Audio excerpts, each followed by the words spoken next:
सच्चिदानंद सद्गुरु साईनाथ महाराज की जय। ओम साईराम। मित्रों, आज का ब्लॉग आप सभी हमारे साईं परिवार के लिए विशेष लाभकारी और कल्याणकारी है, क्योंकि आज के ब्लॉग में हम अपने साईं परिवार के लिए बहुत ही विशेष उपाय लेकर के आए हैं। अगर आपके घर में भीषण बाधाएं हैं और वह शांत होने का नाम ही नहीं ले रही हैं और आपके घर परिवार के सदस्यों का किस्मत भी साथ नहीं दे रहा है, क्यों ऐसा क्यों होता है, पहले तो ये समझे। देखिए, होता क्या, जब आपके घर में नकारात्मक ऊर्जाओं का एक समूह बन जाता है तो आपके भाग्य पर सवार हो जाता है। कर्म आप बहुत करते हो, एफर्ट आप पूरा करते हो, कोई कमी नहीं होती है, लेकिन होता क्या है कि आपका किया गया कार्य सिफर हो जाता है, जीरो हो जाता है। इसका कारण क्या है, इसको जानना बहुत जरूरी है। बहुत सारे ऐसे हमारे साईं परिवार हैं जो लगातार मेहनत तो किए जा रहे थे, लेकिन उनको सफलताएं नहीं मिल पा रही थी, और इसी उपाय को जब उन्होंने किया तो प्रभु की कृपा बनी। और साईं बाबा अपने जीवन काल में, आप लोग सब जानते होंगे, साईं सचित में पढ़ा होगा कि एक दीप जलाते थे। इस उपाय को जो हम लेकर के आए हैं, इवनिंग के टाइम में आपको करना है, शाम के टाइम में, सायंकाल इस उपाय को करना चाहिए। ये उपाय आपके घर की भीषण बाधाओं को दूर करता है, पहला नंबर। दूसरा, अगर आपके घर के जो युवा बच्चे बच्चियां हैं जो तैयारी कर रहे हैं जॉब के लिए या जॉब कर रहे हैं, उनका प्रमोशन नहीं हो रहा है, तो होता क्या है, पहले तो समझ लें।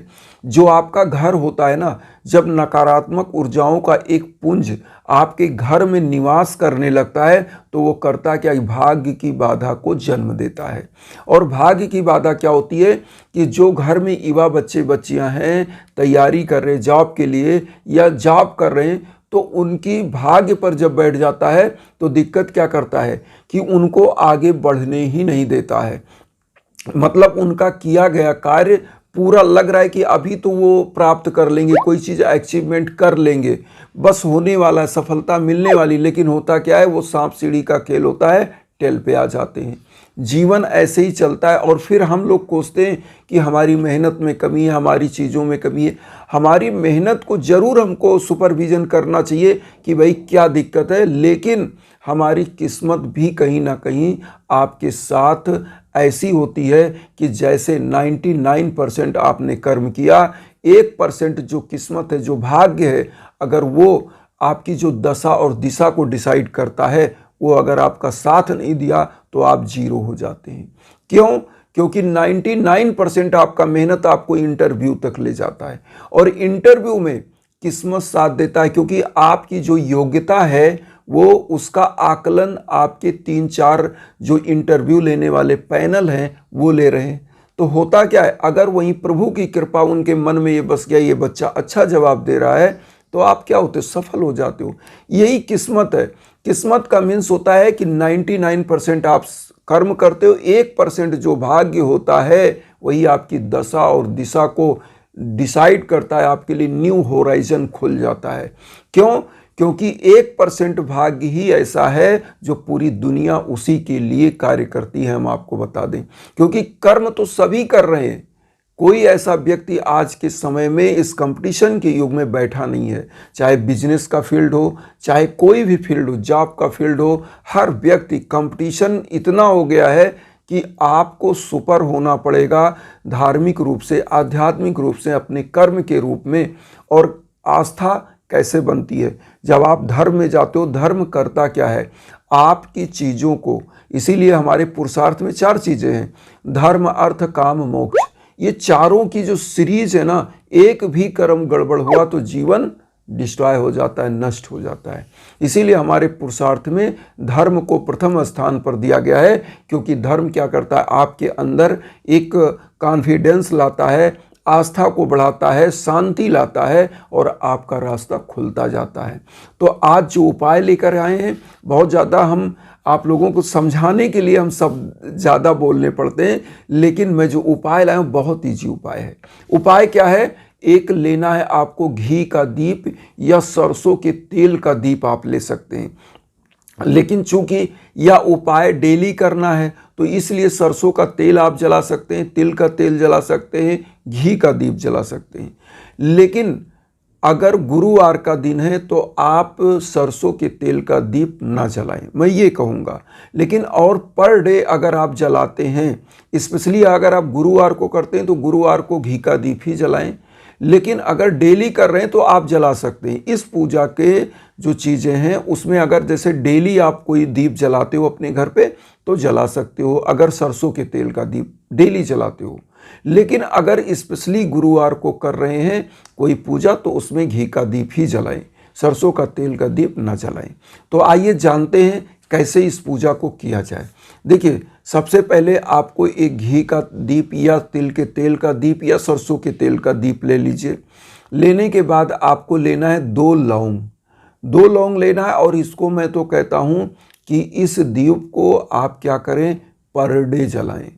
जब तक आपके जीवन में कष्ट चल रहा है, बाधाएं चल रही हैं, आपके परिवार में बाधा चल रही है, आपके घर में बाधाएं चल रही हैं, अनजाने में रोग दोष आ रहे हैं, इसको परमानेंट जीवन में उतार लीजिए। मैं कहता हूँ धन लक्ष्मी कभी साथ नहीं छोड़ेंगी, दरिद्रता कभी आएगी नहीं और साईं की कृपा निश्चित बनी रहेगी।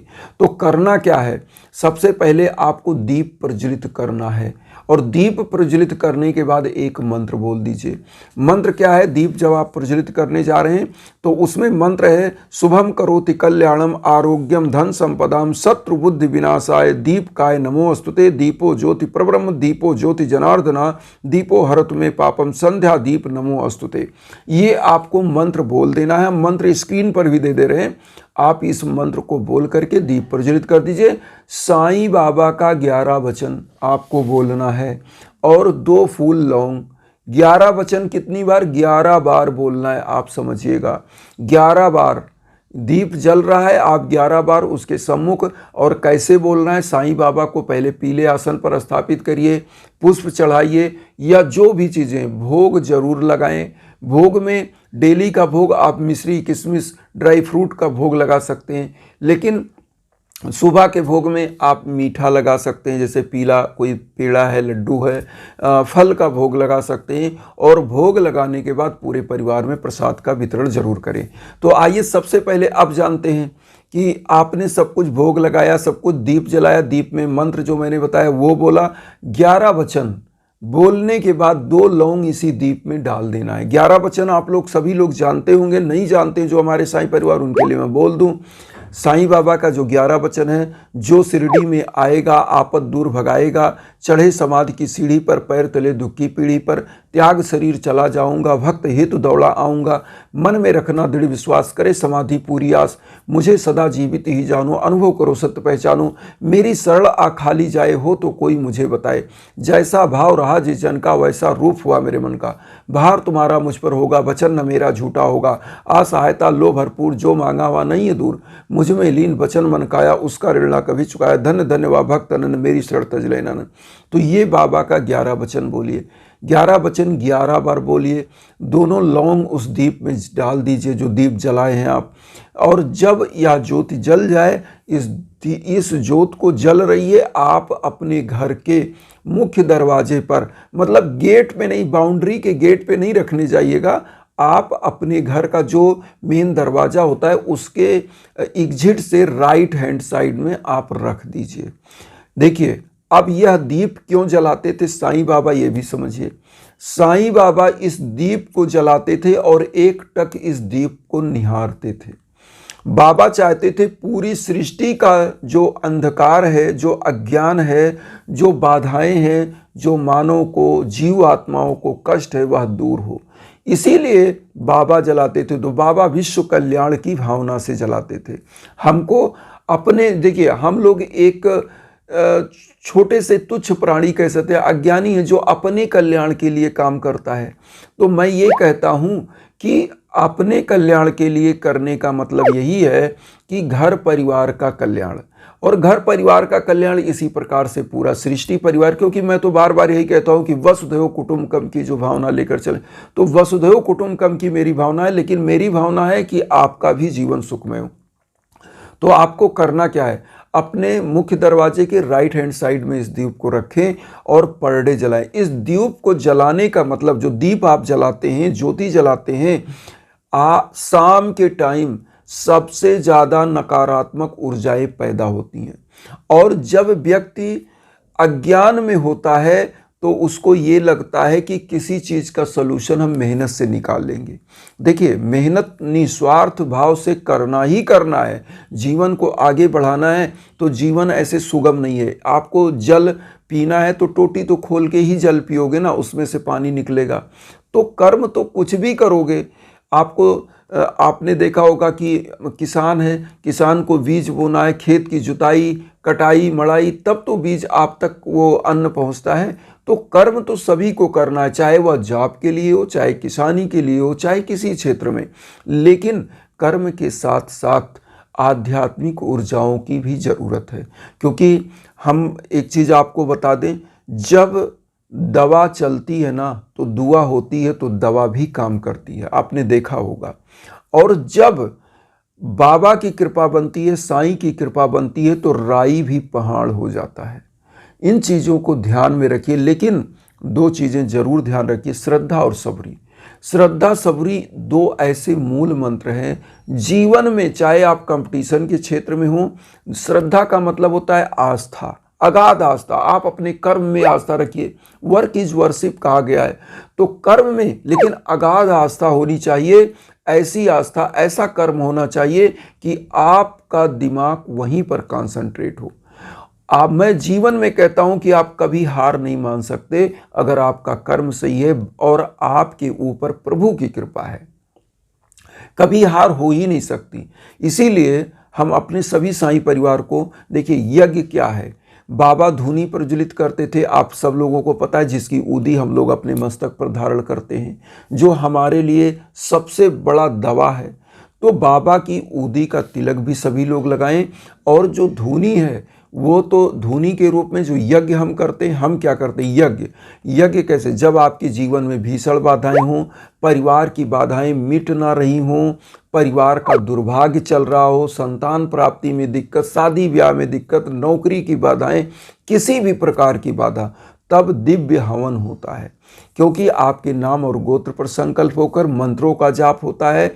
15 दिन लगभग आपके लिए जाप होता है, बीच बीच में हवन होता है।